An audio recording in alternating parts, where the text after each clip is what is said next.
Hello students, how are you? Today we will discuss transduction, जो third है process sexual reproduction का bacteria में, वो है transduction. Transduction is the transformation of a double stranded piece of DNA from a donor cell to a recipient cell through a third party, usually a bacteriophage. अब transduction में हो क्या रहा है? ट्रांसमिशन हो रही है double stranded piece of DNA की डोनर सेल से रेसिपिएंट सेल में. किसके थ्रू? एक थर्ड पार्टी है, वो बैक्टीरियोफेज के through. The phenomenon was discovered by Zinger and Lagerbird in 1952 when they were searching for sexual conjugation in Salmonella typhimurium, a bacterium that causes typhoid in mouse.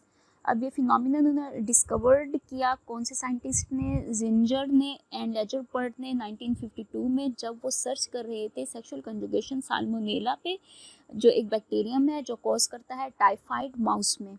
They mixed mutants unable to synthesize certain nutrients and cultured on medium lacking these factors. अब उन्होंने mix किया mutants को ताकि वो enable हो synthesise करने के लिए सर्टेन न्यूट्रिएंट्स को, और कल्चर कर दिया उन्हें मीडियम पे, और उनके पास वो फैक्टर्स लैक कर दिए. They isolate recombinants able to synthesize all the nutrients. उन्होंने आइसोलेट किए वो रिकॉम्बिनेंट्स जो कि एबल थे तमाम न्यूट्रिएंट्स को सिंथेसाइज करने के लिए. This suggests exchange of genetic material through conjugation. उन्होंने सजेस्ट किया कि ये जो जेनेटिक मटेरियल है ये कंजुगेशन के थ्रू एक्सचेंज हो जाएगा.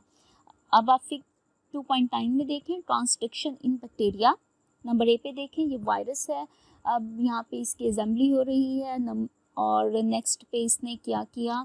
इंजेक्ट कर दिया वायरल डीएनए. डोनर ने रेसिपिएंट डीएनए में अपना जो डीएनए है इंजेक्ट कर दिया. अब बी में देखें, ये लाइटिक साइकिल है, और सी में लाइसोजेनी हो रही है. बैक्टीरियल क्रोमोसोम और वायरल डीएनए आप देख सकते हैं. लाइटिक साइकिल में आपको पता है अरेंज कर लेंगे अपने आप को बैक्टीरियोफेजेस और रिलीज़ होने के लिए प्रिपेयर हो जाएंगे, और लाइसोजेनी में वो बैक्टीरियल क्रोमोसोम के साथ ही अटैच रहेगा, और फर्दर उसकी दोबारा क्या हो जाएगी? सेल की डिवीजन हो जाएगी. वो लाइसिस नहीं होगी लाइसोजेनी में, और बैक्टीरिया फर्दर डिवाइड हो जाएगा. स्पेशलाइज्ड ट्रांसडक्शन और generalised transduction. Later they carried U tube experiment. बाद में उन्होंने एक एक्सपेरिमेंट किया जिसको कहा गया U tube experiment. They placed nutritional mutants in each arm of the tube and separated them by a fine glass filter that does not allow the bacteria to pass through it.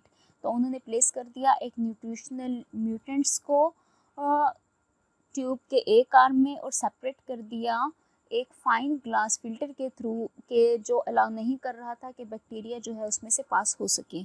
However the recombinants were found even then. लेकिन recombinants उसके अलावा भी पाए गए.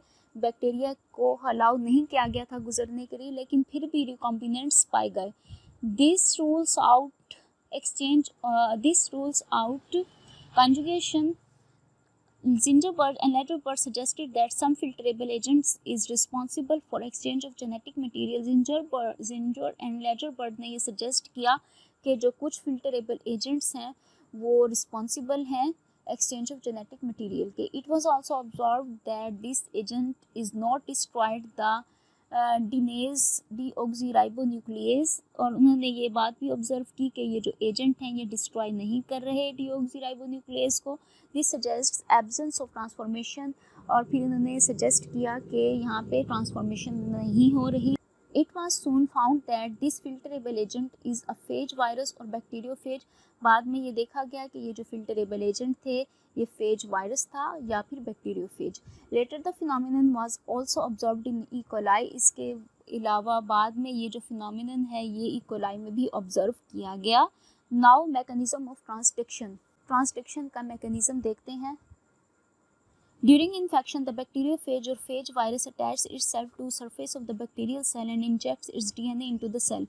अब infection के दौरान जो बैक्टीरियोफेज और फेज वायरस ने अटैच कर लिया अपने आप को सरफेस के साथ बैक्टीरियल सेल की, और इंजेक्ट किया अपना डीएनए सेल के अंदर. The viral DNA directs the synthesis of the viral protein and new phage particles are assembled in the cell. जो वायरल डीएनए था ये इसे सिंथेसाइज करवा रहा था वायरल प्रोटीन की, और न्यू फेजेस पार्टिकल्स और जो असेंबल कर रहे थे सेल में. The cell wall of bacterial cell burst. अब बैक्टीरियल सेल वॉल जो है वो बर्स्ट हो गई, फट गई, एंड फेजेस आर रिलीज्ड, और फेजेस क्या हो गए, रिलीज हो गए। This is called lytic cycle, ये लाइटिक साइकिल कहलाया। However, some viruses incorporate their DNA into the bacterial chromosome after infection. लेकिन जो कुछ वायरसेस थे उन्होंने अपना जो DNA है वो इनकॉर्पोरेट कर लिया बैक्टीरियल क्रोमोसोम के साथ इन्फेक्शन के बाद। These are called temperate viruses and recombinant DNA is also known as prophage। इसको temperate viruses कहा गया या फिर recombinant DNA जो प्रोफेज के नाम से जाना जाता है। Such bacteria are called lysogenic bacteria, और इस तरह के बैक्टीरिया को लाइसोजेनिक बैक्टीरिया कहते हैं। The viral DNA replicates along with bacterial chromosome, जो वायरल डीएनए रेप्लिकेट कर गया बैक्टीरियल क्रोमोसोम के साथ एक normally. However, under certain condition it destroys the bacterial cell, लेकिन कुछ certain condition में ये बैक्टीरियल सेल को डिस्ट्रॉय कर देते हैं। And the prophages are released, और जो प्रोफेजेस हैं वो रिलीज हो जाते हैं। When these prophages infect other bacteria, जब ये प्रोफेजेस दूसरे बैक्टीरिया को इन्फेक्ट करते हैं, they transfer donor bacterial DNA to recipient bacterial DNA, तो ये ट्रांसफ़र कर देते हैं जो डोनर बैक्टीरियल का डीएनए है रेसिपिएंट बैक्टीरिया में। Thus, phage viruses serves as vector between donor and recipient bacteria। जो phage virus है ये सर्व हो रहा है एज अ वेक्टर डोनर और रेसिपिएंट बैक्टीरिया के दरमियान। तो स्टूडेंट्स आज के टॉपिक में इतना ही। नेक्स्ट टॉपिक में हम पैटर्न्स ऑफ ट्रांसडक्शन डिस्कस करेंगे। कोई भी बात आपको समझ ना आए तो आप कमेंट सेक्शन में जाकर अपना क्वेश्चन कर सकते हैं। Thank you.